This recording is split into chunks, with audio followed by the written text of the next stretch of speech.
ठीक है जी। तो हमें स्टार्ट करना है विलफुल मिस रिप्रेजेंटेशन या फ्रॉड। क्या कर रहे हैं हम? अभी तक हम लोगों ने डिस्कस किया है कि जी देखिए, अगर कॉन्ट्रैक्ट के पॉइंट ऑफ व्यू से देखें तो कॉन्ट्रैक्ट के वैलिड होने के लिए, लीगली वैलिड होने के लिए फ्री कंसेंट ऑफ पार्टीज कहता है बहुत इंपॉर्टेंट है। अगर पार्टीज की फ्री कंसेंट नहीं है तो contract is not legally valid, जिसे हम कहते हैं फ्लॉज इन द कॉन्ट्रैक्ट। अब फ्री कंसेंट के अंदर हम ऑलरेडी दो कंसेप्ट्स कवर कर चुके हैं। कौन कौन से दो कंसेप्ट्स, नाम क्या है? इससे पता चलेगा लास्ट क्लास में आप कितने अटेंटिव थे। कौन कौन से दो कंसेप्ट्स कवर कर चुके हैं?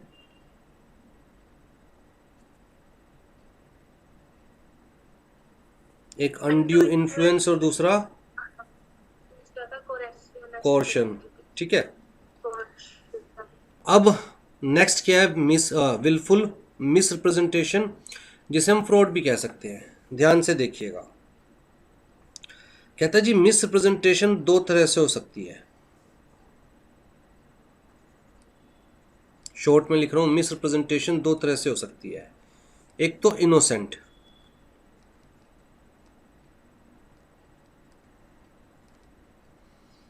और एक विलफुल।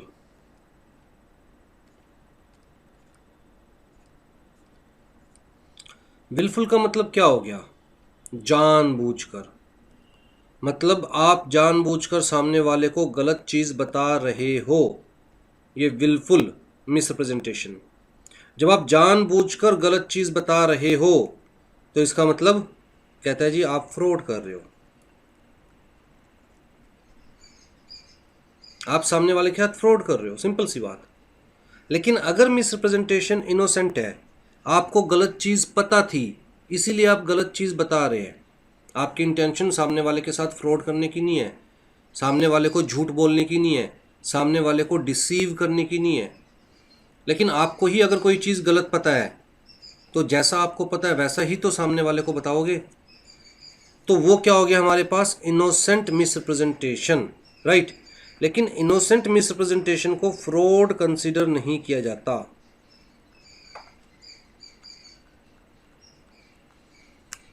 फ्रॉड नहीं है, लेकिन गलत चीज़ के बेसिस पर सामने वाले को एग्रीमेंट साइन करने पर मजबूर कर रहे हो, गलत फैक्ट्स के बेसिस पर, गलत इन्फॉर्मेशन के बेसिस पर, तो अल्टीमेटली सामने वाले के साथ तो गलत हो रहा है ना, उसकी फ्री कंसेंट तो नहीं है, सिंपल सी बात, राइट। तो सबसे पहले हम कौन सा देख रहे हैं? कहता है जी wilful misrepresentation which is fraud. Fraud is an untrue statement made knowingly, जानबूझकर।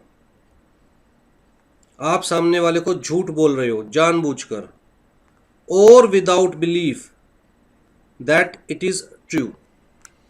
कहता है कि भाई आप जानबूझ के झूठ नहीं बोल रहे, लेकिन सामने वाले को ऐसे ही कुछ भी बोल रहे हो, आपको पता नहीं है कि वो सच है या नहीं है, फिर भी सामने वाले को ऐसे ही कुछ भी बोल रहे हो। जैसे मान के चलते हैं कि ए कोई घर देखने के लिए आता है और आप वहां पर पड़ोसी हो, आपका साथ वाला घर है।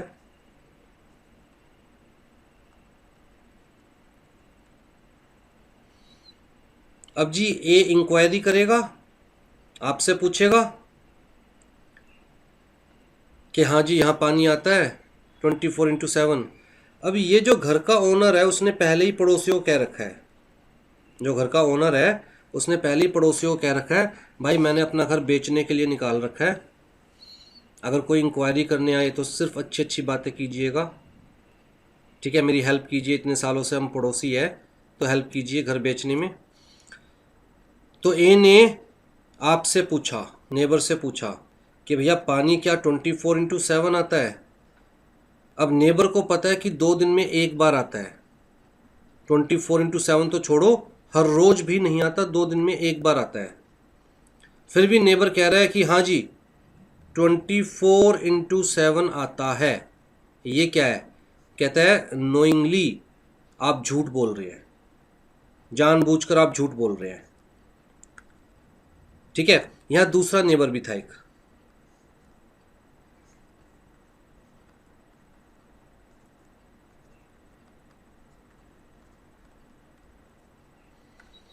अब जी ए को किसी ने बताया था कि ये घर हॉन्टेड है,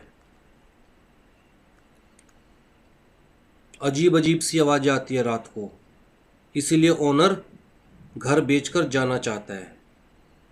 ए को कहीं से ये अफवाह सुनाई दी, ठीक है।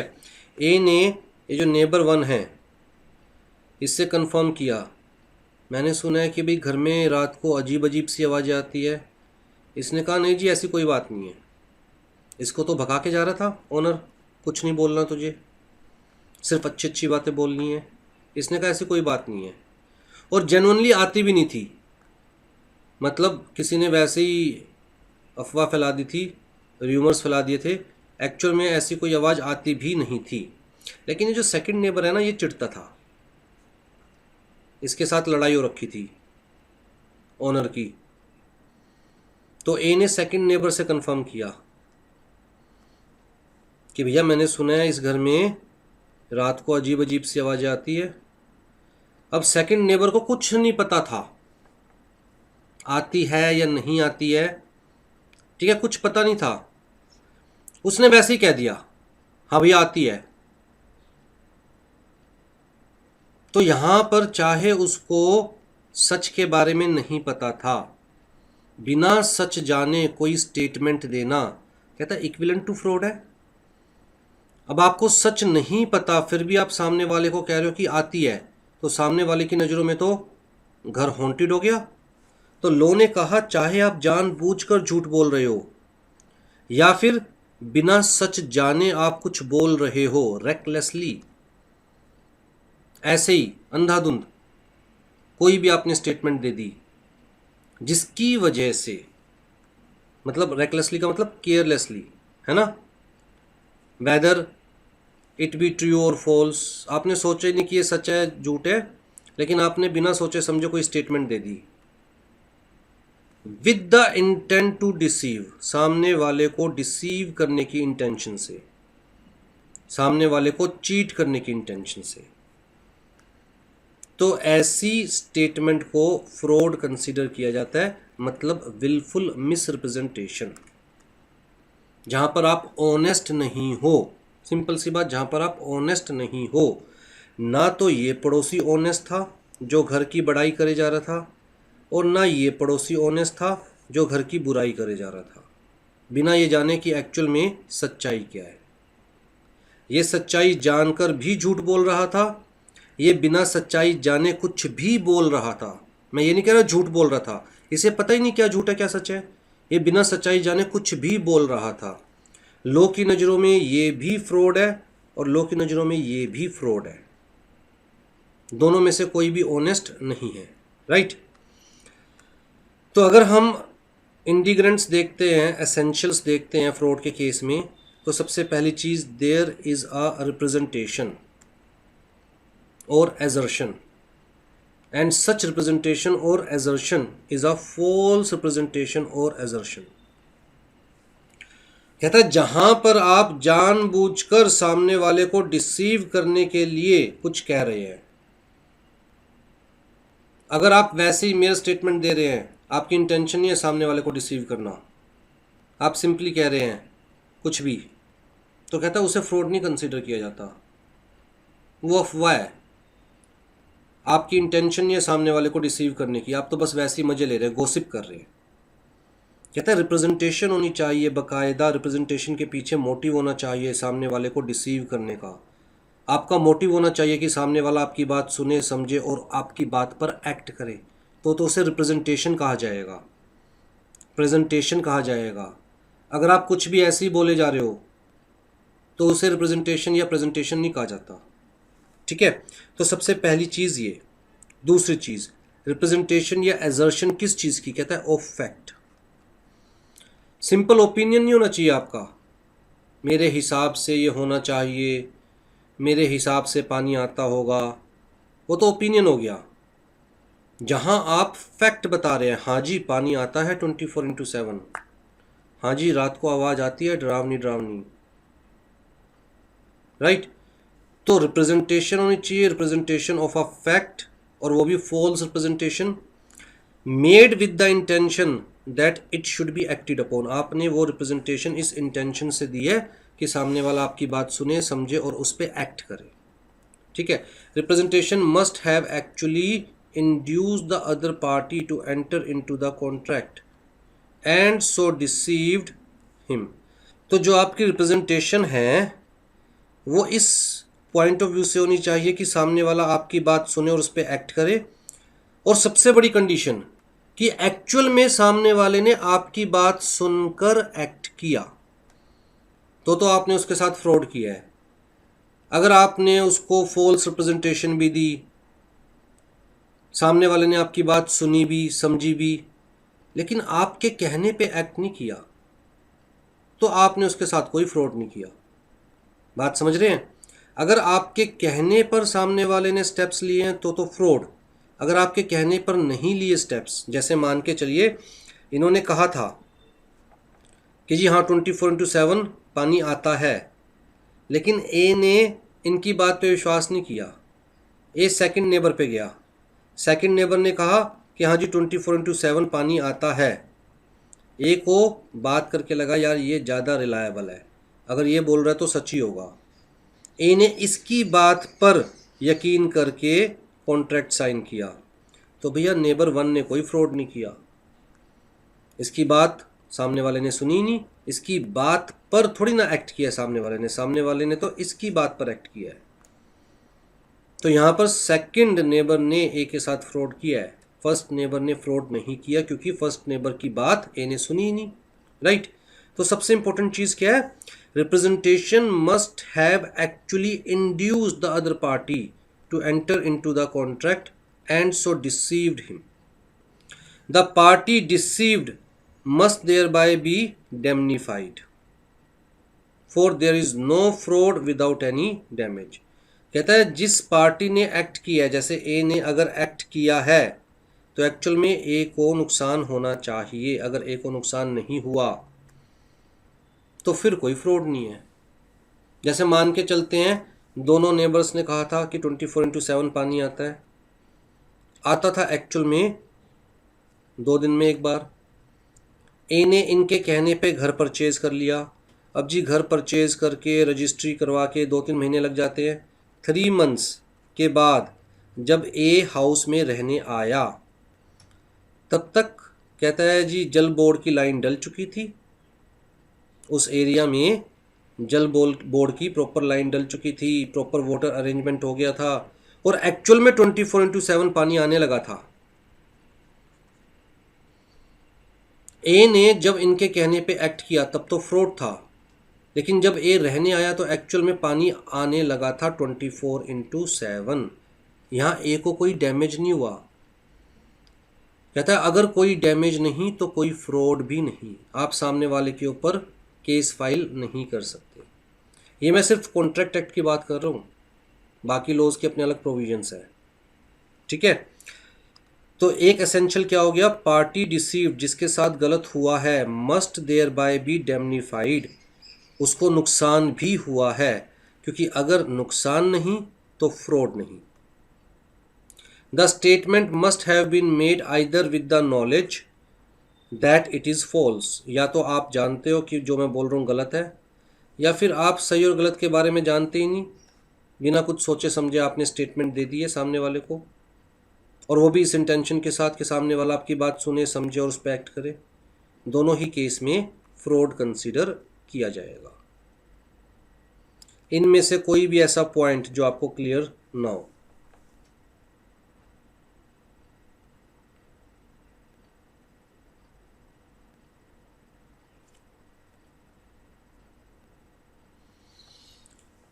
फिर जैसे कि हम डिस्कस करते आ रहे हैं कि mere silence can not be considered as acceptance, right. इसी तरह यहाँ पर क्या लिखा हुआ है? Mere silence as to the facts likely to affect the willingness of the person to enter into the contract is not fraud. Generally चुप रहना फ्रॉड नहीं है। जैसे यहाँ पर अगर ए इन दोनों नेबर्स से पूछता है कि जी पानी 24/7 आता है नहीं आता, तो ये दोनों नेबर्स अपनी तरफ से कोई क्लियर रिस्पॉन्स नहीं देते, चुप्पी साध जाते हैं, राइट। तो कहता है सिर्फ चुप रहना कोई फ्रॉड नहीं है जब तक your silence is equivalent to your statement. अगर कोई केस ऐसा है जहां पर चुप रहना इज इक्विवेलेंट टू स्टेटमेंट और वहां पर भी आप चुप रहते हो, फिर फ्रॉड कंसीडर किया जाएगा। जैसे कि ए भाई साहब एक घोड़ा परचेज करने गए, किसके पास? बी के पास। अब ए ने घोड़े को अच्छे से देख लिया, इंस्पेक्ट कर लिया। ए को लगा यार घोड़े के पैर में ना कहीं कुछ दिक्कत है, हल्का फुल्का कुछ फर्क है घोड़े के पैर में, लेकिन ए कंफर्म नहीं कर पा रहा था। अब ए ने बी से पूछा, यार बाकी तो सब कुछ ठीक है, घोड़ा अच्छा लग रहा है, लेकिन मुझे लग रहा है इसके पैर में ना कुछ हल्का सा फर्क है, पीछे वाले राइट हैंड साइड वाले में हल्का सा कुछ ना कुछ दिक्कत है। अब बी बात को काट गया, बात चेंज कर दी, टॉपिक चेंज कर दिया, मतलब बी चुप रहा। बी ने ना हाँ कहा ना कहा। ठीक है जी, सारी चीज़ें हो गई, प्राइस वगैरह डिस्कस हो गया, सब कुछ हो गया, सारी टर्म्स एंड कंडीशंस फाइनल हो गई। ए ने फिर बी को कहा, यार बाकी सब ठीक है, लेकिन मुझे ना अभी भी कहीं ना कहीं डाउट है कि इसके पैर में कुछ दिक्कत है। अगर आप चुप रहोगे तो मैं मान के चलूँगा कि दिक्कत नहीं है, अगर आप कुछ नहीं बोल रहे तो मैं मान के चलूँगा दिक्कत नहीं है। अब यहाँ पर बी का silence is equivalent to statement. जब क्लियर कट ए ने कह दिया अगर आप चुप रहोगे तो मान के चलूँगा दिक्कत नहीं है, बी को पता है कि दिक्कत है और फिर भी बी चुप है, तो यहाँ पर mere silence is equivalent to fraud. ठीक है, तो कहता है in general silence is not fraud, but silence if silence is equivalent to speech, आपकी चुप्पी ही आपकी बात कह रही है, तो उस केस में साइलेंस को भी फ्रॉड कंसीडर किया जा सकता है। या फिर जहां पर कहता है पर्सन की ड्यूटी है, where it is the duty of the person keeping silent to speak, जहां पर लॉ ने कहा कि भैया आप बोलोगे, बोलना जरूरी है, अगर आप नहीं बोलोगे तो फ्रॉड कंसीडर किया जा सकता है, तो वहां पर भी बोलना जरूरी है, वहां पर भी आपके साइलेंस को फ्रॉड कंसीडर किया जा सकता है। और ऐसे केसेस को हम क्या बोलते हैं? अब मुझे नहीं पता कैसे प्रोनाउंस करते हैं इसे, बट मैं उबरमेई फ़िदई ऐसे प्रोनाउंस करता हूँ। ठीक है, uberrimae fidei, contract requiring utmost good faith. ऐसे कॉन्ट्रैक्ट्स जहाँ पर चाहे सामने वाला आपसे कुछ पूछे या ना पूछे, आपको खुद सारी बातें बतानी है। अगर आप चुप रहे, चाहे सामने वाले ने नहीं पूछा और आप चुप रहे, तो मान के चला जाएगा आपने सामने वाले के साथ फ्रॉड किया है। तो ये 4 केसेस है जो आपको दिमाग में रखने हैं। देखिए ABCD 4 केसेस है जो दिमाग में रखनी है।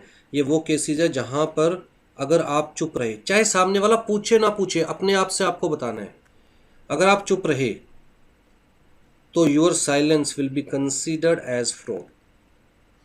कहता है there are contracts in which law imposes a special duty to act with the utmost good faith, that is to disclose all the material information. Failure to disclose such information will render the contract voidable at the option of the other party. तो जी कौन कौन से contract है? कहता है जी जैसे कि इंश्योरेंस है। अब आप हेल्थ इंश्योरेंस करवा रहे हो तो वहाँ पर ये मान के चला जाता है कि आप खुद से सारे डिस्क्लोजर्स देंगे इंश्योरेंस कंपनी को। अगर आपको कोई डिसीज़ है, कोई बीमारी है, तो आप खुद इंश्योरेंस कंपनी को बताएंगे कि हाँ मुझे 4 साल से डायबिटीज़ है, कि हाँ मैं हार्ट का पेशेंट हूँ, चाहे इंश्योरेंस कंपनी आपसे पूछ रही है या नहीं पूछ रही। जैसे आजकल तो ऑनलाइन इंश्योरेंस ली जा सकती है, राइट। अब वहाँ पर कोई आपसे पूछ थोड़ी ना रहा है कि आपको कौन कौन सी बीमारियाँ हैं, कौन कौन सी नहीं है। कहते हैं वहाँ तो ये मान के चला जाएगा कि आप खुद से कंपनी को बताएंगे। अगर आप चुप रहे तो इसका मतलब आप कंपनी के साथ फ्रॉड कर रहे हैं, ठीक है।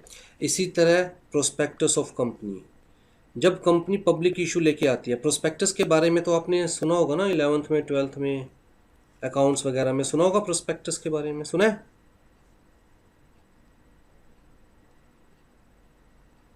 क्या होता है प्रोस्पेक्टस? अभी कंपनी लॉ में भी आपने सुना होगा। मैंने आपको बताया था कंपनी दो तरह से शेयर्स इशू कर सकती है, एक तो प्राइवेट प्लेसमेंट और एक पब्लिक इशू।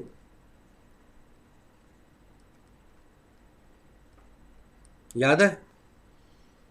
प्राइवेट प्लेसमेंट का मतलब क्या होता है? To some specific person. और पब्लिक इशू का मतलब क्या होता है? Offer to public. मतलब पब्लिक में से कोई भी कंपनी के शेयर्स के लिए अप्लाई कर सकता है।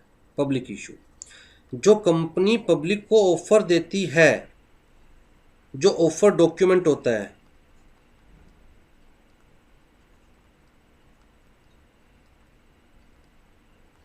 ये प्रोस्पेक्टस होता है। इसे क्या बोलते हैं? प्रोस्पेक्टस। भाई जब भी कंपनी कह रही है हम अपने शेयर सेल करना चाहते हैं, अगर आप अप्लाई करना चाहते हैं तो अप्लाई कर सकते हो, तो आपको कंपनी के बारे में इंफॉर्मेशन चाहिए ना। किस चीज़ की कंपनी है, कौन कंपनी के डायरेक्टर्स है, कौन कंपनी की मैनेजमेंट है, कितनी पुरानी है, कंपनी का ट्रैक रिकॉर्ड क्या है, कुछ टाइम के प्रॉफिट एंड लॉस अकाउंट्स क्या हैं, कंपनी सॉलिड है या नहीं है, राइट। ये सारी डिटेल्स देखने के बाद ही आप डिसाइड करोगे कि आपको कंपनी में इन्वेस्ट करना है या नहीं करना। तो ये सारी डिटेल्स कहाँ पर होती है? ऑफर डॉक्यूमेंट में। उसी को हम क्या बोलते हैं? प्रोस्पेक्टस।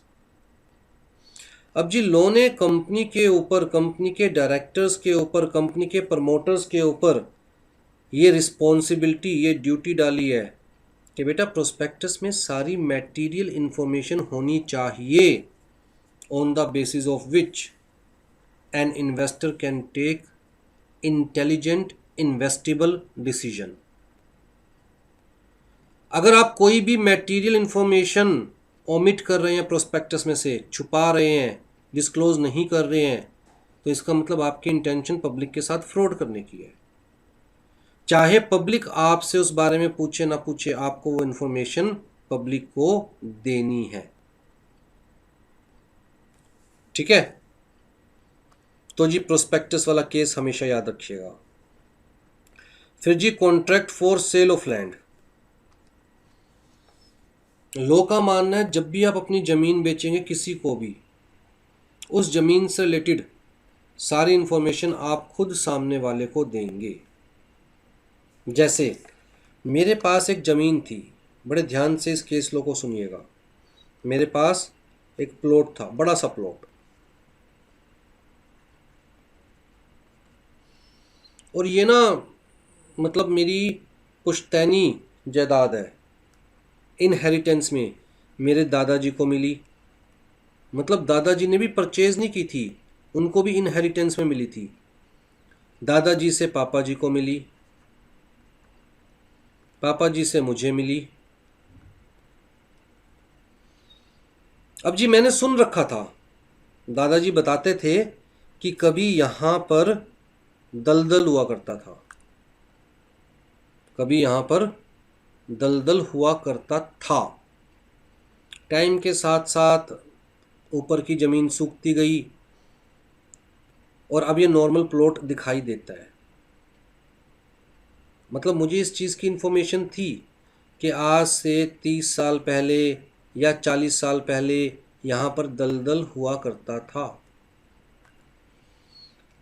अब जी यहाँ पर कोई 5 स्टार होटल बनाना चाहता है,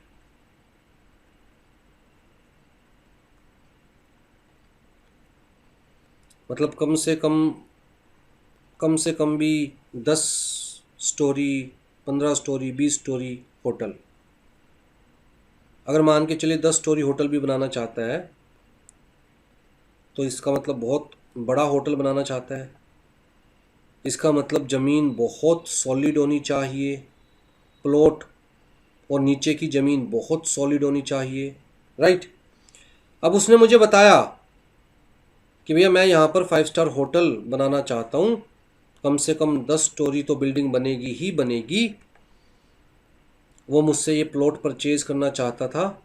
अब लॉ ने कहा यहाँ आपकी ड्यूटी है, सामने वाले को बताइए कि भैया आज से 30 साल पहले, 40 साल पहले, अकॉर्डिंग टू माई नॉलेज यहाँ पर दलदल हुआ करता था।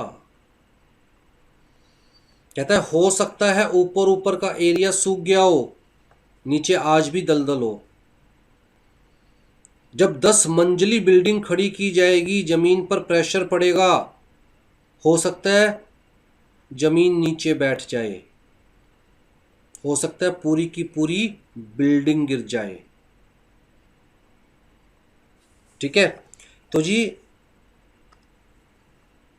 अगर आप अपनी ज़मीन बेच रहे हैं, ज़मीन का मतलब ज़मीन है, हाउस है, इमूवेबल प्रॉपर्टी है, तो ये आपकी ड्यूटी है, आप सारी इंफॉर्मेशन डिस्क्लोज करेंगे। फिर जी कॉन्ट्रैक्ट्स ऑफ फैमिली अरेंजमेंट। कहता है फैमिली में जब भी कोई अरेंजमेंट होगा, फैमिली में जब भी कोई सेटलमेंट होगा, कहता है ये ड्यूटी है कि सारे फैमिली मेम्बर्स को सारी इंफॉर्मेशन डिस्क्लोज की जाएगी, चाहे कोई फैमिली मेम्बर पूछे या ना पूछे। बताइए जी, फ्रॉड के केस में कोई भी डाउट आपके माइंड में?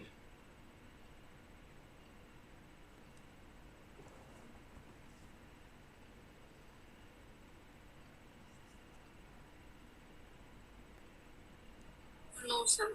जो ये चारों कॉन्ट्रैक्ट्स है जिन्हें हम कह रहे हैं उबरमई फदई, मतलब where disclosure is important than words, जहां पर silence will be considered as fraud. क्या ये चारों केसेस क्लियर है?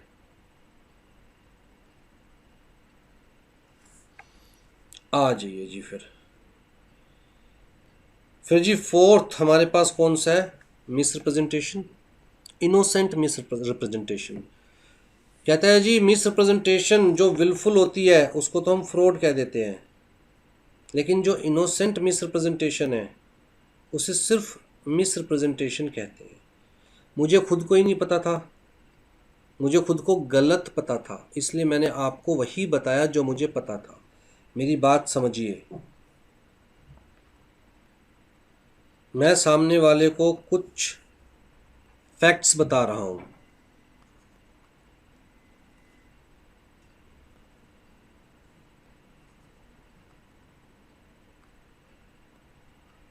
Representation of facts.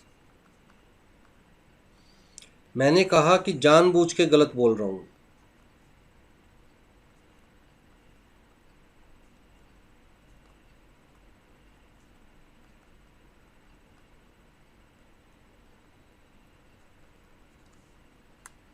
तो ये क्या है?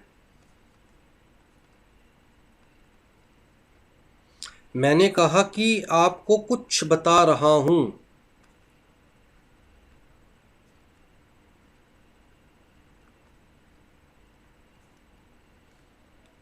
Without knowledge about the correctness of my statement.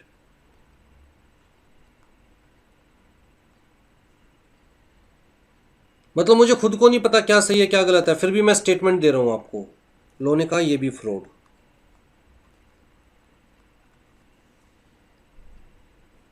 Carelessly, recklessly, बिना सोचे समझे, बिना पता हुए किसी को कुछ फैक्ट बता रहे हैं, लोगों ने कहा ये भी फ्रॉड, आपकी वजह से सामने वाला तो फंस सकता है ना।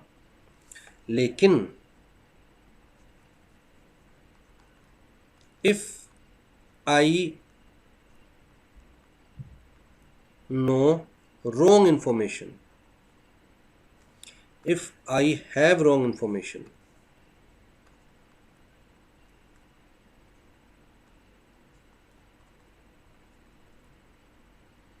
and I am telling you the same,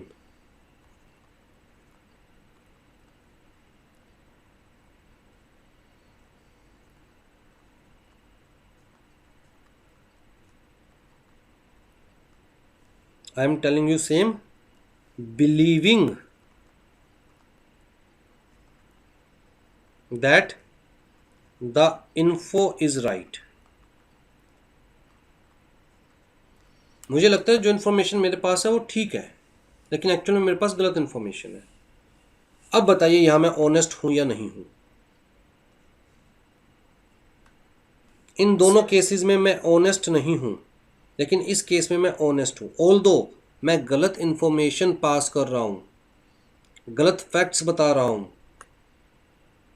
लेकिन मेरी इंटेंशन गलत नहीं है। जो मुझे पता था और मुझे लगता था कि यही सही है, मैं तो वही बता रहा हूं आपको, राइट? तो कहता है ये फ्रॉड नहीं है, ये मिस रिप्रेजेंटेशन है, जबकि ये विलफुल मिस रिप्रेजेंटेशन है, दैट इज फ्रॉड। आ जाइए जी। The effect of innocent misrepresentation is that party misled by it can avoid the contract. भाई जिसके पास रॉन्ग इन्फॉर्मेशन गई वो कॉन्ट्रैक्ट तो अवॉइड कर सकता है, but cannot claim the damages, cannot sue for the damages in normal circumstances. कहता है जब सामने वाले की झूठ बोलने की इंटेंशन ही नहीं थी, सामने वाला ऑनेस्ट था, ऑनेस्टी के साथ उसने बताया जो उसे पता था, तो फिर कम से कम डैमेजेस के लिए आप क्लेम नहीं कर सकते। हाँ, आप कॉन्ट्रैक्ट को अवॉइड कर सकते हो, बट सामने वाले को कहता है पनिशमेंट नहीं दिला सकते या उससे डैमेजेस के लिए क्लेम नहीं कर सकते। But in order to avoid the contract, कहता है कॉन्ट्रैक्ट को अवॉइड करने के लिए भी कुछ कंडीशंस है। देयर वॉज अ रिप्रेजेंटेशन और assertion, such assertion induced the party aggrieved to enter into the contract, the assertion related to the matter of the fact, ठीक, the statement was not a mere opinion या hearsay, सुनी सुनाई बात नहीं है, opinion नहीं है या कमेंडेशन नहीं है, मतलब बड़ाई करना। कहता है एक्चुअल में वो क्या है, रिप्रेजेंटेशन ऑफ फैक्ट। अब जैसे ये दूध सी सफाई निरमा से आई, ये क्या है, बात को बड़ा चढ़ाकर कहना, hyperbola. Wash is whiter than whitest, सबसे सफ़ेद से भी ज़्यादा सफ़ेद कर दिए जाएंगे आपके कपड़े। सफ़ेद से सफ़ेद क्या हो सकता है? ये क्या है, अपनी बात को बड़ा चढ़ाकर कहना, हाइपरबोला। कहता है इससे रिप्रेजेंटेशन ऑफ फैक्ट नहीं कहा जा सकता। सबको पता है सफ़ेद से ज़्यादा सफ़ेद कुछ नहीं हो सकता। सबको पता है कि किसी भी डिटर्जेंट से दूध सी सफ़ेदी नहीं आ सकती। हाँ, सबको ये पता है यार ये बात को बड़ा चढ़ा के कह रहा है, इसका मतलब इसका प्रोडक्ट अच्छा होगा। तो कहता है हाइपरबोला को फ्रॉड या मिस रिप्रेजेंटेशन नहीं कंसीडर किया जा सकता, क्योंकि वो सबको पता होता है कि यार बात को बड़ा चढ़ा के कह रहा है। अब जैसे मैं आपको कहूँ भैया मेरा घर परचेज कर लो, सोने जैसा है मेरा घर, अब वो बात को बड़ा चढ़ा कर कहना, ऐसा थोड़ी ना कि एक्चुअल में सोने जैसा है मेरा घर। अगर आप इस चीज़ को लेके कोर्ट में जाओगे कि सर ने कहा था सोने जैसा घर है मेरा, वहाँ सोना तो कहीं है ही नहीं, तो कोर्ट आपकी बात सुनेगी ही नहीं। कोर्ट को पता है, ये चीज़ सबको पता है कि ये तो एक तरह का मुहावरा है या बात को बड़ा चढ़ाकर कहना है। It is not the representation of the fact. ठीक है, the statement which has become या turn out to be untrue was made with the honest belief in its truth. मैंने जो कहा मुझे खुद को लगता था वो सही है, इस इंटेंशन के साथ ही मैंने वो स्टेटमेंट दी है। तो आपको अगर कॉन्ट्रैक्ट अवॉइड करना है तो पहले तो आपको ये प्रूव करना पड़ेगा कि मैंने आपको एक रिप्रेजेंटेशन दी है, एजर्शन दी है रिलेटेड टू द फैक्ट, और वो फैक्ट गलत है। ठीक है, आपको ये प्रूव करना पड़ेगा कि भैया वो हाइपरबोला नहीं है। हाइपरबोला मैं शॉर्ट में बोल रहा हूँ, आपको मैंने बता दिया हाइपरबोला का मतलब अपनी बात को बढ़ा चढ़ा कर कहना। अगर हाइपरबोला है और उसके बेसिस पर आपने घर लिया तो भैया आप पागल हो, उसमें कोई कुछ नहीं कर सकता। सोने जैसा घर नहीं हो सकता किसी का, या घर में सोना नहीं लगा रखा किसी ने भी, फिर भी आप ये कहो जी मैं तो ये सोच के घर लिया था, तो कोर्ट कहेगी आप पागल हो, इसमें किसी का कोई दोष नहीं है। ठीक है, फर्दर कहता है जो रिप्रेजेंटेशन है that is related to fact not related to law.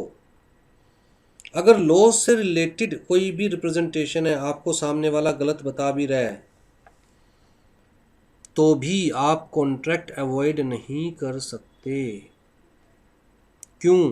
क्योंकि मान के चला जाता है लॉ तो सबको पता है। जब सबको पता है तो कोई आपको कैसे बेवकूफ़ बना सकता है specifically in the matter of law. जो गलत बताया गया that is related to fact not related to law. ठीक है जी, डैमेजेस फॉर इनोसेंट मिसरिप्रेजेंटेशन कहता है जनरली डैमेजेस नहीं मिलते हैं, बस party can avoid the contract. लेकिन कुछ केसेस के अंदर डैमेजेस लिए जा सकते हैं, जैसे कि प्रोस्पेक्टस वाला केस बताया था मैंने। कहता है प्रोस्पेक्टस के केस में अगर कोई डायरेक्टर इनोसेंट मिसरिप्रेजेंटेशन भी दे रहा है, डायरेक्टर या प्रमोटर कोई रिप्रेजेंटेशन दे रहा है जो डायरेक्टर या प्रमोटर की नज़रों में सही है, लेकिन बाद में वो गलत पाई जाती है, कहता है इस केस में चाहे वो इनोसेंट है, चाहे मिसरिप्रेजेंटेशन इनोसेंट है, फिर भी पब्लिक को तो नुकसान होगा ना उनकी वजह से। तो कहता है डायरेक्टर या प्रमोटर उस पोजीशन पर है जहां उन्हें हर चीज़ सोच समझकर करनी चाहिए। उनकी इनोसेंट मिसरिप्रेजेंटेशन की वजह से भी हजारों लोगों को नुकसान हो सकता है। तो उस केस में चाहे रिप्रेजेंटेशन इनोसेंट है, मिसरिप्रेजेंटेशन, स्टिल प्रमोटर या डायरेक्टर से डैमेजेस क्लेम किए जा सकते हैं। ठीक है, against an agent who commits the breach of warranty of the authority. अब जी मैं अगर आपको अपना एजेंट बना रहा हूं और मैं बड़ा क्लियर कट आपका स्कोप ऑफ अथॉरिटी डिफाइन करूंगा कि किस पर्पस के लिए मैं आपको एजेंट बना रहा हूं। जैसे एक सिंपल सी बात है, मैंने इंस्टीट्यूट ओपन किया, इंस्टीट्यूट में एक रिसेप्शनिस्ट को हायर किया। अब जी रिसेप्शनिस्ट इंस्टीट्यूट से रिलेटेड मैटर्स को ही डील कर सकती है ना, मेरे पर्सनल मैटर को तो डील नहीं कर सकती, राइट? अब ध्यान से देखिए, अगर रिसेप्शनिस्ट जाने अनजाने में, मतलब मेरी एजेंट जाने अनजाने में कुछ ऐसा काम कर रही है जो कि इंस्टीट्यूट के लिए गलत है, इंस्टीट्यूट को नुकसान हो सकता है, इंस्टीट्यूट के ब्रांड को नुकसान हो सकता है, इंस्टीट्यूट का नाम बदनाम हो सकता है, चाहे वो अनजाने में ही कर रही है, उसे पता नहीं है कि उसके इस काम की वजह से ऐसा होने वाला है। लो ने कहा लेकिन भैया एजेंट की तो जिम्मेदारी है ना टू प्रोटेक्ट द प्रिंसिपल, चाहे अनजाने में ही उससे गलती हुई है, लेकिन उसकी तो जिम्मेदारी है to protect the principal. Receptionist की तो जिम्मेदारी है कि किसी भी वे में उसकी वजह से इंस्टीट्यूट को कोई नुकसान ना पहुंचे। अगर पहुंच रहा है तो चाहे इनोसेंट मिसरिप्रेजेंटेशन है चाहे विलफुल मिसरिप्रेजेंटेशन है, agent shall be liable for the damages. From a person who is stopped from denying a statement he has made, where he made a positive statement intending that it should be relied upon, and the innocent party did rely upon it and thereby suffered damages. कहता है जहां पर किसी ने कोई positive statement दी, positive statement का मतलब हाँ जी मेरे घर में पानी 24/7 आता है, इस पॉइंट ऑफ व्यू से ये स्टेटमेंट दी कि सामने वाला उसके ऊपर रिलाई करे, सामने वाले ने रिलाई भी किया। अच्छा मुझे भी ऐसा लगता था, मैं इसका एक बड़ा सिंपल सा एग्जांपल देता हूँ, रियल लाइफ एग्जांपल देता हूँ जो एक्चुअल में हो चुका है मेरे साथ। हम लोग बेसिकली नया घर परचेज करने की सोच रहे थे, तो ब्रोकर के पास हम लोगों ने लिखवा दिया कि नया घर खरीदना है। अब जी एक ब्रोकर का मेरे पास फ़ोन आता है, ध्यान से सुनिएगा, एक ब्रोकर का मेरे पास फ़ोन आता है, जैन साहब एक बड़ा अच्छा सौदा हाथ में आया है, आप आ जाइए मैं आपको घर दिखा देता हूँ। अब जी पहले वो घर ब्रोकर देख के आया,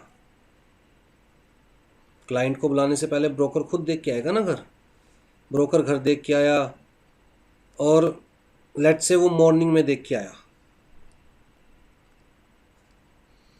उसने वहाँ पर टैप चला के देखा, नल चला के देखा, पानी आ रहा था। फिर किसी वजह से वो 2-3 दिन बाद नून में गया, फिर उसने टैप चला के देखा, पानी आ रहा था। फिर वो मुझे घर दिखाने के लिए इवनिंग में गया, हमने टैप चला के देखा, तब भी पानी आ रहा था। अब बट ऑब्वियस सी बात है, बाल्टी थोड़ी ना भरनी थी, ब्रोकर ने थोड़ा सा टैप चला के देखा, पानी आ रहा था, बंद कर दिया। नून में दोबारा थोड़ा सा चला के देखा, पानी आ रहा था, बंद कर दिया। इवनिंग में हमने दोबारा थोड़ा सा चला के देखा, पानी आ रहा था, बंद कर दिया। बाल्टी थोड़ी ना भरनी थी। वो एक्चुअल में जो पानी था ना, वो पाइपों में स्टोर्ड वाटर था, पाइपलाइन के अंदर ऑलरेडी थोड़ा सा पानी स्टोर्ड था, वो पानी आ रहा था। तो टैप चलाया, थोड़ा सा पानी आया पाइप में से, हमने बंद कर दिया ये सोचते हुए ब्रोकर ने कि भाई पानी आता है। फिर दोबारा टैप चलाया, पाइप में जो स्टोर्ड पानी था थोड़ा और बाहर आ गया, ब्रोकर ने बंद कर दिया ये सोचते हुए कि पानी नून में भी आता है, इसी तरह पानी इवनिंग में भी आता है। अब ब्रोकर के माइंड में क्या है, ब्रोकर के माइंड में क्या है कि पानी 24/7 आता है। ब्रोकर के दिमाग में है कि पानी 24/7 आता है। अब भैया ये बताओ झूठ कहाँ बोलेगा, ये तो मुझे यही कहेगा ना कि जैन साहब मैंने खुद चेक किया, पानी 24/7 आता है। जबकि एक्चुअल में वो जो पानी आ रहा था, वो पाइपलाइन में जो स्टोर्ड वाटर था वो आ रहा था। अब जी मैंने इससे कहा कि देखिए जी मेरी एक ही रिक्वायरमेंट है, 24/7 वाटर, बाकी मैं और चीज़ों से एडजस्ट कर लूँगा, बट मैं यहाँ पर एडजस्ट नहीं करूँगा, मुझे वही घर लेना जहाँ 24/7 पानी आता हो। ब्रोकर ने बिल्कुल विश्वास के साथ, जैन साहब मैंने खुद चेक किया है, 24/7 पानी आता है, तीनों टाइम पानी आता है, मॉर्निंग में, नून में, इवनिंग में, टेंशन मत लो। ठीक है, क्यों? क्योंकि मेरा कुछ ऐसा काम था जिसके लिए 24/7 पानी आना जरूरी था। अब जी मैंने घर ले लिया, घर लिया तो पता चला, जब रहना शुरू किया पता चला कि भैया यहाँ तो 2 दिन में एक बार पानी आता है। मैंने ब्रोकर के ऊपर केस फाइल किया, ब्रोकर कह रहा है जी मैंने खुद चेक किया, लेकिन मुझे तो नुकसान हुआ ना।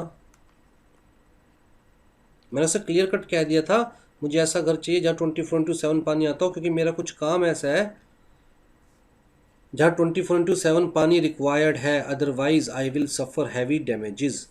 लॉ ने कहा अगर एक्चुअल में डैमेजेस हुए हैं,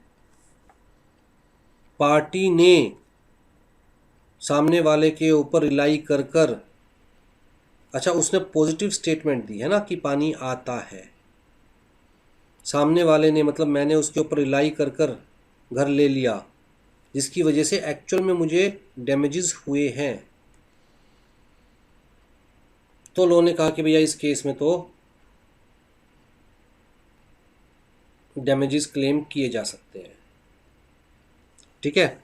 negligent representation made by one person to another between whom a confidential relationship exist, जैसे कि सोलिसिटर और क्लाइंट। सिंपल सा एग्जांपल, कंपनी को नहीं पता था कि उसको एनुअल रिटर्न्स कब तक फाइल करनी है। कंपनी ने अपने पीसीएस को फ़ोन किया कि भैया इस साल की एनुअल रिटर्न हमें कब तक फाइल करनी है। पीसीएस ने कहा मैं बैठा हूँ ना यार, मैं अपने आप देख लूँ, आप टेंशन ना लो, जब टाइम होगा मैं आपको बता दूंगा। तो भैया ये तो प्रोफेशनल है ना। अब वो बैठा हूँ करते करते लास्ट डेट निकल गई, पीसीएस कहता रहा कि अभी टाइम है, अभी टाइम है। अब एक्चुअल में इसकी इंटेंशन मिसरिप्रेजेंटेशन देने की थी नहीं, बस नेग्लिजेंट रिप्रेजेंटेशन कह सकते हैं, इग्नोरेंस मोड, लापरवाही। लास्ट डेट निकल गई, कंपनी के ऊपर पेनल्टी लग गई। लो ने कहा भैया इस टाइप के केस में company can recover the damages. क्या चारों केसेस क्लियर है?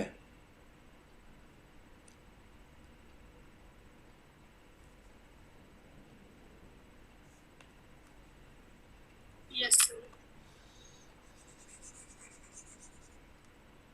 तो दोनों के बीच में डिफरेंस क्लियर है, फ्रॉड और मिसरिप्रेजेंटेशन के बीच में। Fraud implies an intent to deceive, जहां पर आपकी इंटेंशन है सामने वाले को धोखा देने की। कहता है इनोसेंट मिसरिप्रेजेंटेशन के अंदर आपकी इंटेंशन नहीं होती सामने वाले को धोखा देने की। In case of misrepresentation and fraud, कहता है silence, the defendant can take a good plea that the plaintiff had the means of discovering the truth with the ordinary diligence। Misrepresentation के केस में इसे छोड़ दीजिए। मिसरिप्रेजेंटेशन के case में आप ये कह सकते हैं कि भैया उसके पास भी तो आंखें थी, खुद चेक कर लेता। लेकिन जहां जानबूझकर आप सामने वाले को झूठ बोल रहे हैं फ्रॉड के केस में, आप ये नहीं कह सकते, क्योंकि वहां तो आप जानबूझकर चीजें ऐसी ही दिखा रहे हैं ना कि सामने वाले को पता ना चले। ठीक है। In misrepresentation the plaintiff can avoid और rescind the contract, but fraud के केस में तो डैमेजेस भी क्लेम किए जा सकते हैं। कहता है इवन फ्रॉड के केस में तो आईपीसी में भी केस फाइल किया जा सकता है। तो फ्रॉड इज क्राइम, जबकि मिसरिप्रेजेंटेशन इज सिविल ऑफेंस। फिर जी लास्ट क्या हमारे पास, मिस्टेक। गलती से गलती हो गई, और गलती तो किसी से भी हो सकती है। अब देखो जी, जब दो लोग आपस में एक दूसरे के साथ डील करते हैं और एक बंदा कहे जी मुझसे गलती हो गई, तो ये तो कोई बात नहीं हुई। ऐसे तो हर पार्टी के पास एक ऑप्शन होगी कि जी मुझसे गलती हो गई, कॉन्ट्रैक्ट करेगा, बाद में कह देगा मुझसे गलती हो गई। लॉ ने कहा one side mistake is no mistake. अगर कोई मिस्टेक वन साइडेड है तो हम उसे मानेंगे ही नहीं। हम तो मानेंगे कि सामने वाला अपना पार्ट परफॉर्म ना करने के लिए एक्सक्यूज दे रहा है। One side mistake is no mistake. Mistake तो तब मिस्टेक मानी जाएगी when it is very fundamental to the contract, जिसकी वजह से कॉन्ट्रैक्ट के फंडामेंटल्स ही हिल जाए। ऐसी मिस्टेक को मिस्टेक कंसिडर किया जाएगा। ठीक है। स्पेसिफिकली मिस्टेक तब कंसिडर की जाएगी जब दोनों तरफ से मिस्टेक हो। मैं एक सिंपल सा एग्जांपल देता हूं। मान के चलते हैं कि आपको कोचिंग इंस्टीट्यूट ढूंढ रहे हैं कोचिंग के लिए, ठीक है। अब जी आप किसी इंस्टीट्यूट में जाते हैं और वहां पर ना बोर्ड नहीं लगा होता, एक्चुअल में नाम वगैरह लिखा नहीं हुआ था। अब आपके माइंड में क्या था कि जी अनुराग सर से मुझे कोचिंग लेनी है। मेरी बात को ध्यान से समझिएगा, आपका माइंड क्लियर था। किससे कोचिंग लेनी है? अनुराग सर से। आप इंस्टीट्यूट में जाते हैं, अच्छा ये पड़ोस वाला इंस्टीट्यूट मेरा था और मैंने यहाँ पर दीप ज्ञान लिखा हुआ था बोर्ड पर। अनुराग जैन तो यहाँ पर भी नहीं लिखा हुआ कहीं पर, इंस्टीट्यूट का नाम दीप ज्ञान है। अब आप यहाँ गए, पहले यहाँ पर जाते हो, यहाँ पर जाकर अच्छा यहाँ पर भी एक अनुराग सर थे, इस इंस्टीट्यूट में भी अनुराग सर थे। लेट्स से अनुराग मित्तल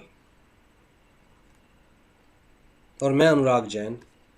अब आपने कहा कि भाई CSET में कौन टीच कर रहा है आपके यहाँ पर? उन्होंने कहा अनुराग सर। बात समझिए, उन्होंने कहा अनुराग सर, ना आप गलत ना वो गलत। आपने कहा ठीक है जी, हमें भी एडमिशन लेना है। आपने फीस दे दी। फीस देने के बाद जब क्लासरूम में गए अगले दिन, तो भैया फेस मिसमैच। वीडियो में तो फेस कुछ और था, सामने कुछ और है। आप फटाफट से बाहर आए कि जी हमें इन वाले अनुराग सर से नहीं पढ़ना है, वो तो दूसरे वाले अनुराग सर है। इंस्टीट्यूट क्या कहेगा कि भैया आपने ये पूछा था अनुराग सर से पढ़ना है, तो अनुराग सर ही तो पढ़ा रहे हैं। अब हमें क्या पता आप कौन से अनुराग सर की बात कर रहे हो, हम तो पैसे वापस नहीं देते। भाई हम अपने एंड पर कहाँ गलत है? तो बात कोर्ट में गई, तो कोर्ट ने बड़ा सिंपल सा लॉजिक दिया, क्या? कंसेंसस एड इदम। कोर्ट ने कहा matching of mind on the same subject matter at the same time in the same sense. यहां तो सब्जेक्ट मैटर ही डिफरेंट है। कॉन्ट्रैक्ट का बेस क्या था? अनुराग सर। एक के लिए अनुराग सर कोई और है, दूसरे के लिए अनुराग सर कोई और है, तो matching of mind on the same subject matter कहाँ है? अगर इस टाइप की मिस्टेक है, जैसे हमने कार का एग्जांपल लिया था, अगर इस टाइप की मिस्टेक है तो it is very fundamental mistake. मतलब आप लोगों के बीच में कभी कोई एग्रीमेंट हुआ ही नहीं, कंसेंसस एड इदम है ही नहीं। जब कोई एग्रीमेंट ही नहीं हुआ तो भैया पैसे वापस देने पड़ेंगे, राइट? तो लॉ ने कहा इस टाइप की मिस्टेक तो मिस्टेक कंसीडर की जाएगी, विच इज वेरी फंडामेंटल। लेकिन अगर आप छोटी मोटी मिस्टेक को उठा के कहोगे कि जी गलती से गलती हो गई, ऐसे तो कोई भी कह देगा, हर कोई कॉन्ट्रैक्ट से पीछे हट जाएगा ये कह के गलती से गलती हो गई। तो जी जहां पर मिस्टेक है, actual mistake which can be considered, वहां कॉन्ट्रैक्ट को वॉइड कंसिडर किया जाता है। वॉइड, वॉइडेबल नहीं, वॉइड। बाकी चारों केसेस में वॉइडेबल, जिसके साथ गलत हुआ है वो चाहे तो अवॉइड कर सकता है, यहां तो दोनों के साथ ही गलत हुआ है, तो मिस्टेक के केस में वॉइड। क्या ये बात याद रहेगी? MCQs के पॉइंट ऑफ व्यू से बहुत इंपॉर्टेंट है। मिस्टेक के केस में कॉन्ट्रैक्ट इज वॉइड, बाकी चारों केस में कॉन्ट्रैक्ट इज वॉइडेबल। ठीक है जी? सर। कुछ कह रहे हो? सर। बोलो। कुछ नहीं कह रही। कुछ नहीं कह रहे, बस सर सर सुनाई देता है ना, आगे कुछ सुनाई देता ना पीछे।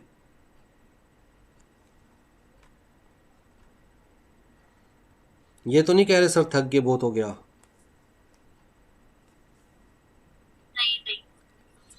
बस ये थोड़ा सा रह रहा है ना, ये हम लोग यहाँ तक मिस्टेक तक कंप्लीट कर लेंगे ना, तो एक बार फ्री कंसेंट कंप्लीट हो जाएगा।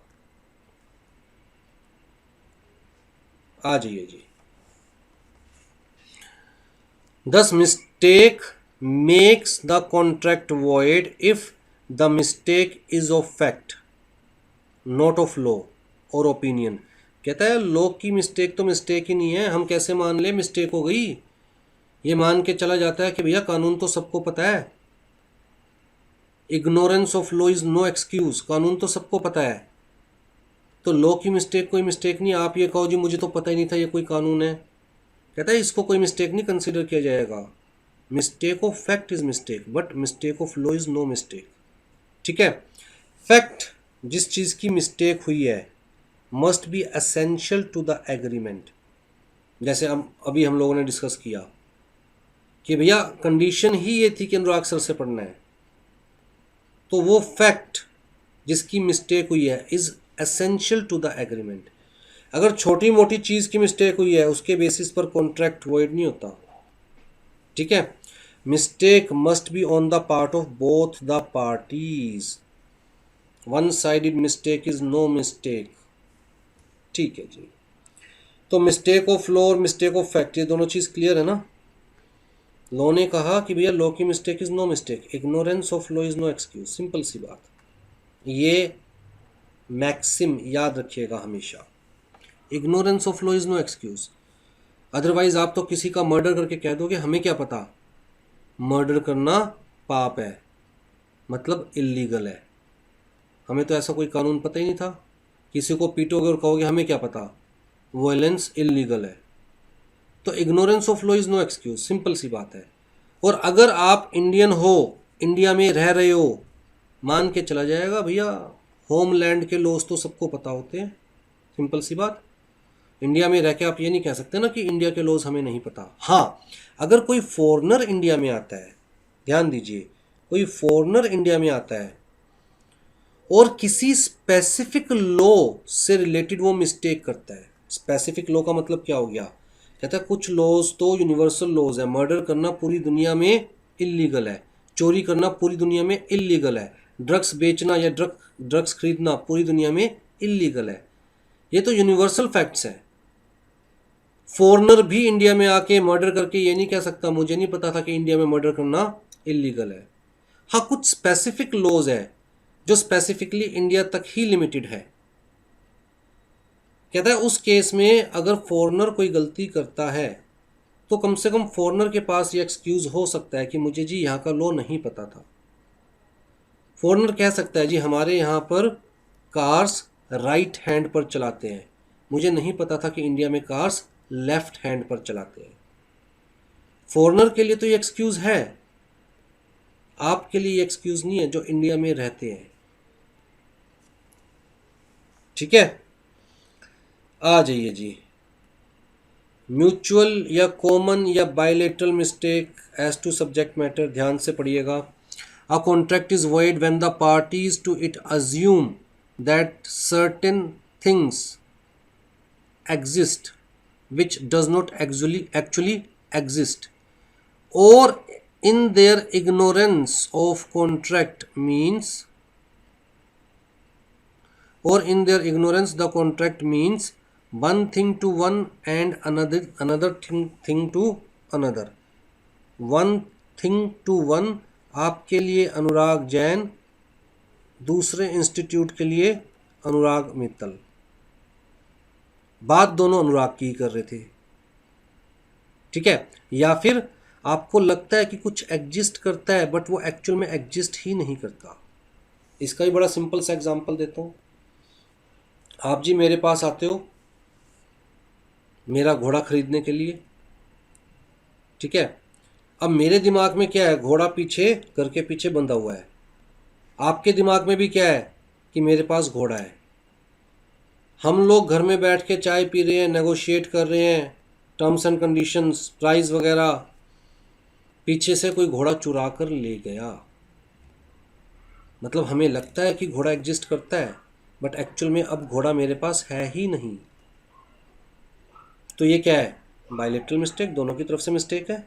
आपको भी लगता है घोड़ा एग्जिस्ट करता है, मुझे भी लगता है घोड़ा एग्जिस्ट करता है बट एक्चुअल में घोड़ा है ही नहीं। ठीक है, तो ऐसे केसेस को कंसीडर किया जा सकता है, मिस्टेक कंसीडर की जा सकती है ऐसे केसेस में जो कॉन्ट्रैक्ट है वो वॉइड है, किसी भी पार्टी के पास कोई लीगल राइट्स या ऑब्लिगेशंस नहीं है। आ जाइए जी, कहता है mistake as to the existence of the subject matter. इसका एग्जांपल मैं आपको दे चुका हूँ। Mistake as to the identity of the subject matter, इसका भी एग्जांपल मैं आपको दे चुका हूँ, Anurag Jain, Anurag Mittal. Mistake as to the quantity of the subject matter, आपको लगता है कि आप इतनी क्वांटिटी की बात कर रहे हैं, मुझे लगता है कि मैं इतनी क्वांटिटी की बात कर रहा हूँ। अभी मैं रिसेंट का एग्जांपल देता हूँ।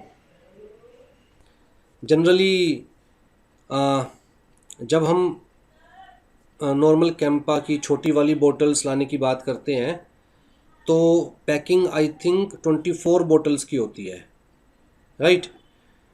और जब बड़ी वाली बोतल्स की बात करते हैं तो पैकिंग 12 बोतल्स की होती है। अब जी मैं मार्केट में गया कोल्ड ड्रिंक लेने के लिए, तो उन्होंने कहा कि जी जो पैकिंग है वो लेट से 200 रुपीज़ की। मेरे दिमाग में था 200 रुपीज़ में 24 बोतल्स, जबकि एक्चुअल में कितनी बोतल्स थी? 12 बोतल्स। तो मैं बड़ा खुश, मैं कहा यार बड़ी सस्ती मिली, 200 रुपीज़ में 24 बोतल्स। लेकिन जब उन्होंने पैकिंग मेरे सामने ला के रखी, मैंने पैसे भी दे दिए, ले भैया 200 रुपये। जब उन्होंने पैकिंग मेरे सामने ला के रखी, मैंने कहा भैया ये छोटी वाली पैकिंग, ये 12 बोतल, मुझे लगा 24 बोतल्स होती है। तो ये क्या है? Mistake, mistake as to quantity. तो उनके दिमाग में भी ये था कि मैं पैकिंग की बात कर रहा हूँ और बड़ी बोतल्स की पैकिंग 12 बोतल्स की आती है, वो भी अपनी तरफ से गलत नहीं थे। मेरे दिमाग में ये था कि मैंने हमेशा छोटी बोतल्स की पैकिंग ली है और वो 24 बोतल्स की आती है, तो मैं भी अपनी तरफ से गलत नहीं था, राइट। लेकिन मैं कहा भैया मुझे नहीं चाहिए, मेरे पैसे वापस दो। उन्हें देने पड़ेंगे क्योंकि एक्चुअल में एग्रीमेंट हुआ ही नहीं। Mistake as to the quantity of the subject matter, या फिर mistake as to the quality of the subject matter. Quality से रिलेटेड भी मिस्टेक हो सकती है। हो सकता है मैं किसी और क्वालिटी की बात कर रहा हूँ, सामने वाला किसी और क्वालिटी की बात कर रहा है, राइट। तो mistake as to the quality of the subject matter. कहता है इन सारी मिस्टेक्स में कॉन्ट्रैक्ट में be considered as void, but again depending upon case to case. Mistakes के केस में इतनी जल्दी सी चीज़ें वॉइड नहीं कंसीडर की जाती, but still depending upon case to case इन सारे केसेस में कॉन्ट्रैक्ट को वॉइड कंसीडर किया जा सकता है। ठीक है जी, आ जाइए। यूनिलेटरल मिस्टेक, एक तरफा मिस्टेक। अब मैंने आपको कहा कि एक्चुअल में one sided mistake is no mistake, unilateral mistake is no mistake. तो जी unilateral mistake as to the nature of the contract या unilateral mistake as to the identity of the person contracted with. अब मैं उसी example को उठाता हूं जो हमने अभी लिया है, अनुराग जैन, अनुराग मित्तल। अब जब आप इंस्टीट्यूट में इंक्वायरी करने गए, आपकी बातें सुनकर उनको अंदाजा हो गया था कि you are not talking about Anurag Mittal, you are talking about Anurag Jain, लेकिन वो फिर भी चुप रहे।